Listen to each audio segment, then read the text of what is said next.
که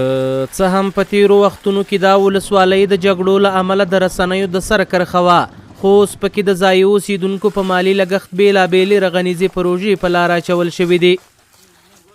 شخصي فنډ زموږ د کودخیلو ځوانانو خارج میشتو او په داخل کې چې کوم تجاران دي دوی جمع کړی د دې نه مصرف کیږي او تقریبا 100 نه زیات خلکو د کار زمینه پکې برابر شوه. د ننګرهار شیرزادو ولسوالۍ اړوند کودخیلو کې ځایي اوسیدونکو په خپل مالي لګښت بېلابېلې رغنیزې پروژې پیل کړي دي.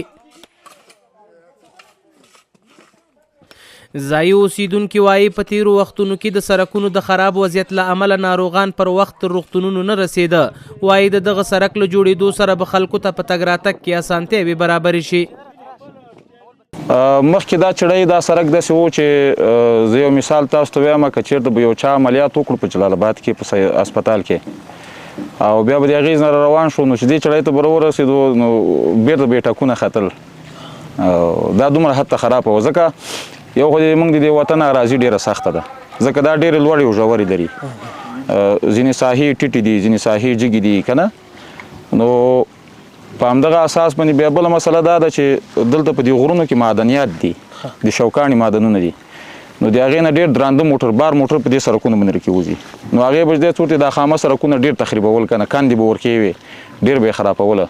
نو بیا به ورباندې دا نور د سوارلۍ موټر نشو ختلی، هېڅ امکان به نه و چې دا ورباندې وخیږي، حتی تش به هم نشو ختلی ځکه دا واړه موټر لکه سراچې او لکه کورولاګانې او دا شیان که نه نو دوی بیا په دې سړک باندې تګ راتګ نشو کولی. دوی وایي د دغه سړکونو د جوړېدو لپاره په کور دننه او بهر خپلو کلیوالو په شریکه پیسې راټولې کړي تر څو یاد سړکونه پرې ورغول شي. 2 میاشتې مخکې په دې چړی باندې کار شروع شو چې لومړی برخه یې د استنادي دیوال وه، د دې چړی د دې سړک په دې بغل کې د استنادي دیوال کار شروع شو اولې نه وار باندې، بیا ورپسې وروسته دا کانکریټریزي شروع شوله نو دې تقریبا ټولې 2 میاشت وخت نیولی دی. دا د دې کودخیلو د ځوانانو مشرانو مسافرینو د دوی په همکارۍ باندې جوړه شوې ده. پیسې دوی ورته راټولې او دا چې څومره مثال دی دغه وطن دی د ولس خلک دي که په اروپا کې دي که په سعودي عربستان کې دي که په داخل د افغانستان کې دي دوی همکاري کړې ده. له دې ورهاخوا د دغې ولسوالۍ اوسیدونکي وایي که په همدې ولسوالۍ کې ورته یو معیاري روغتون جوړ شي نو ګڼې ستونزې به یې راکمې شي. د کلینیکونو ضرورت ټولو شیرزادو کې شته دی، شیرزاد 9 قریې دي او په دې هره قریه کې د 2 کلینیکونو ضرورت دی چې په ځینې ساحو کې شته دی او په ځینو کې بالکل شته هم نه دی. نو هره قریه کې د شیرزادو باید 2 کلینیکونه جوړ شي. همدارنګې د ټولو شیرزادو پرې سړکونه چې کوم د یو قریې نه بلې ته لاړ دي دا ډېر خراب دي.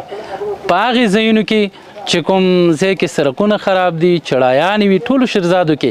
هغې ته باید استنادي دیوالونه وشي او هغه په اساسي او پاخه شکل باندې جوړ شي چې په بارانونو ورښتونو کې د خلکو ستونزې راکمې کړي. د دغه سړکونو د جوړېدو په پروژه کې ګڼ شمېر ځوانانو ته کاري زمینه برابره شوې او له مسؤلینو دې ته ورته د نورو پروژو د پیل کېدو غوښتنه کوي. و دغه سړک جوړ شو بس انشاءالله چې ډېر په اسانه باندې دغه ضرورت راپشي او یو غو د ځوانانو بیکاري وه دا غونډ په خپل وخت سره په کار هغه شوله سره او د شیرزادو ولسوالۍ کې ډېر خلک بیکاره دي او غواړو چې دلته نور پروژې راشي